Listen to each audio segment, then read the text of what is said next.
look at what Top Gun was like before it came into existence. Now, we call this the exchange ratio of how many airplanes the U.S. shoots down compared to how many we lost. And the Navy had an exchange ratio in all previous wars of 18-1, meaning we would knock down 18 enemy airplanes for every one we lost. For the first portion of the Vietnam War, the first 5 years, the exchange ratio was 2-1. And we had fired 68 air-to-air missiles in a row and didn't hit anybody. So senior Navy said to a gentleman by the name of Captain Frank Ault, Captain Ault, what's going on? So he conducted a huge investigation. It took him about a year to do this. And he got all the statistics of, the times we fired missiles and why we didn't hit anybody and all this. And he concluded, he said, the aircrew do not know how to fly today's airplanes in the enclosed dogfight. The thinking is that technology of the time, we had the beyond visual range missiles now, the early versions of the Sparrows, we call them AIM-7 Echoes and AIM-7 Echo 2s.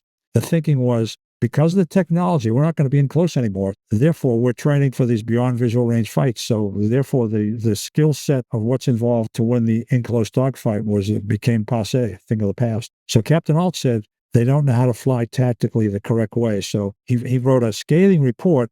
Senior Navy leadership came to him and said, Captain Ault, you can't go out on the street with this. You're putting us all on report. Captain Ault said, well, sir, this is what's happened. So he didn't change the report. He was on the admiral's list. 6 months later, he was out of the Navy. He got passed over and he retired. But his report got published. And one of the key findings of the report was the Navy needs to establish postgraduate school in air-to-air fighter tactics. And they need to bring in the best dogfighters they can find. And these folks that come in, this aircrew that gets selected to become to this place called Top Gun, they are going to teach the fleet's training officers how to be the best of the best. So that's how it got started.